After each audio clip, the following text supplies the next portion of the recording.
Good morning, students. Now we are going to discuss our next point as we have discussed about digestion in human beings. अब हम एक point और है diarrhoea, इसको हम पढ़ने वाले हैं. तो डायरिया है क्या और ये हमें पता होना चाहिए कि क्या हमें करना चाहिए ऐसे टाइम पे जब डायरिया हो जाए. तो डायरिया क्या, जब कभी कभी ऐसा होता है कि हमारा फूड जो है अच्छे से डाइजेस्ट नहीं होता, फूड पॉइजनिंग की वजह से या इन्फेक्शन की वजह से, किसी वजह से जो फेसल वेस्ट है वो सॉलिड ना होकर लिक्विड फॉर्म में होता है. जो वेस्ट है मीन्स जो हम रिलीज़ करते हैं वेस्ट, वो लिक्विड स्टूल कहते हैं उसे हम, ठीक है. वाटरी स्टूल अगर फ्लो होता है वो फ्रीक्वेंटली होता है, जल्दी जल्दी होता है, ठीक है. तो मीन्स उस टाइम हमें क्या होता है कि हमारे अंदर से, क्योंकि वो लिक्विड फॉर्म में निकल रहा होता है, तो हमारे अंदर वाटर की कमी होने लग जाती है, ठीक है. उस केस में हमारे अंदर वाटर और सॉल्ट की, ठीक है, हमारी बॉडी में कमी होने लग जाती है. और इस कंडीशन में हमें इसे मतलब नेगलेक्ट नहीं करना चाहिए डायरिया को, क्योंकि इसमें हमें काफ़ी कंडीशन ख़राब हो सकती है, ठीक है. तो इसलिए हमें इस चीज़ में, इस कंडीशन में ध्यान देना चाहिए. हम डॉक्टर के पास तो जाते हैं, लेकिन डॉक्टर के पास जाने से पहले भी हमें इतना पता होना चाहिए कि जब भी ऐसा कंडीशन हो, डायरिया हो, फ्रीक्वेंट स्टूल, वाटरी स्टूल अगर होने लगे, तो उस टाइम हमें जो है क्या लेना चाहिए, पानी, ठीक है. मीन्स हमारे सॉल्ट और वाटर की कमी है, तो हम क्या करते हैं इस टाइम बॉइल्ड वाटर को, ताकि बॉइल्ड वाटर इसलिए ताकि उसमें जो भी बैक्टीरिया या अननेसेसरी जो भी चीज़ें हैं वो किल हो जाए, है ना. तो बॉइल्ड वाटर को कूल करके उसमें थोड़ा सा पानी और शुगर डाल के हम लेना चाहिए, है ना. इस सॉल्यूशन को means boiled and cooled water with a pinch of salt and sugar dissolved in it is called ORS, oral rehydration solution, ORS. ये बच्चों के लिए, ये यहाँ पे मतलब बच्चों में बहुत ज़्यादा ये चीज़ नॉर्मल सी केस है. तो बच्चों के लिए ORS का वाटर वो पैक भी आता है, वो बच्चों को मतलब देते हैं ना, और लिक्विड फॉर्म में एक बॉटल में भी आता है बच्चों के लिए. तो ठीक है, तो हम भी इस चीज़ को ORS का, जैसे ग्लूकोज पाउडर आता है इस तरीके से ये भी आता है. तो डायरिया के टाइम पे हमें ये करना चाहिए, ठीक है.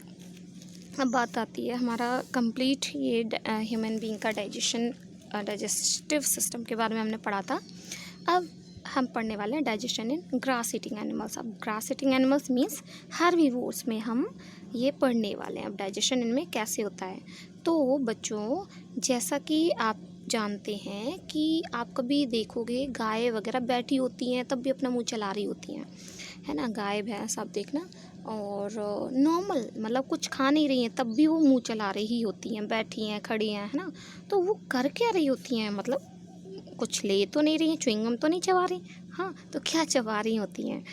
तो एक्चुअली वे जो एनिमल्स हैं, मीन्स ग्रास ईटिंग जो एनिमल्स हैं, वो क्या करते हैं, उस फूड को, जो हम फूड देते हैं उसको जल्दी जल्दी, आप देखते हो जो भी हम डालते हैं जल्दी जल्दी वो ले लेती हैं. तो वो सारा फूड स्वेलो कर लेती हैं, ठीक है, निगल लेती हैं, और एक अपने स्टमक के एक पार्ट में स्टोर करती हैं. मीन्स वो जो फूड जो निगल लेती हैं, जो जैसे भूसा वगैरह डालते हैं, वो जल्दी जल्दी सारा फिनिश कर लेती हैं, ना. जो भी, अब बहुत सारी रोटियां डाल दो, घास डाल दो, वो सारा एक साथ ले लेती हैं, जल्दी जल्दी ख़त्म कर लेती हैं, ना. तो वो सारा क्या होता है कि वो एक स्टमक में, एक पार्ट में वो स्टोर करती हैं इन चीज़ों को, है ना, जिसे हम कहते हैं र्यूमन.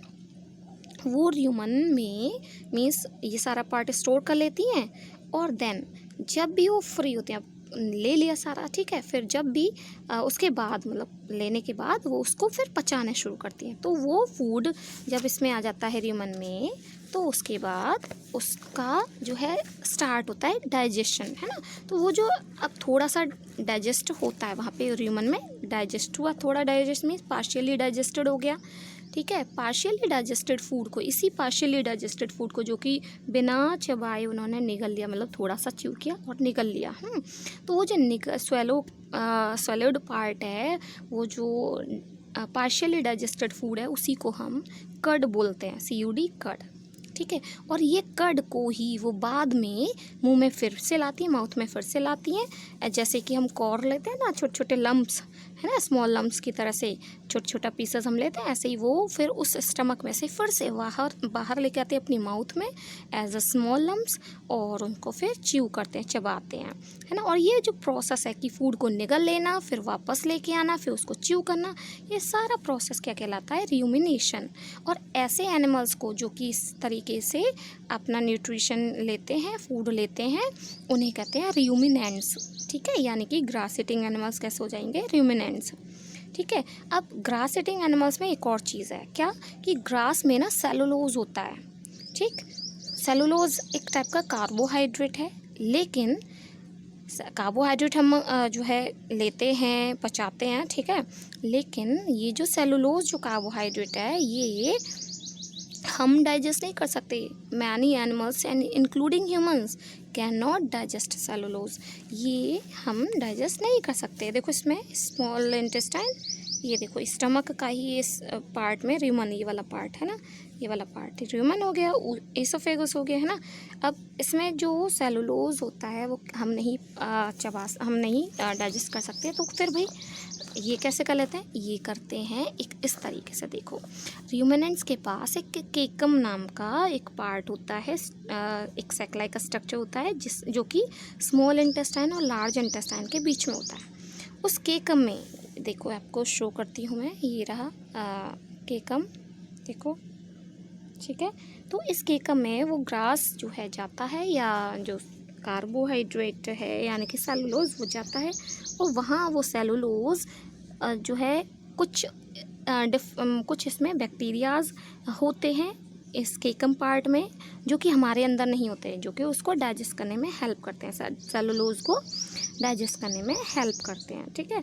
तो इस तरीके से इनमें मीन्स केकम में बैक्टीरिया की हेल्प से ये जो सेलुलोज है ये डाइजेस्ट होता है ग्रास ईटिंग एनिमल्स में। और ये सेलुलोज हम में नहीं है, इसलिए हम ग्रास नहीं डाइजेस्ट कर सकते। अगर हमने खाया तो वॉमिट हो जाएगी, हमारे अंदर नहीं ये डाइजेशन होगा, ठीक है। तो ये जो प्रोसेस है इसे कहते हैं रूमिनेशन, और जो है रूमिनेंट्स कहेंगे ग्रास ईटिंग एनिमल्स को। नाउ इतना ही अब, और नेक्स्ट ऐसे भी अभी ऑर्गेनिजम्स हैं जो कि जो इस तरीके से सिस्टम नहीं रखते हैं, तो उनको हम नेक्स्ट टाइम पढ़ेंगे।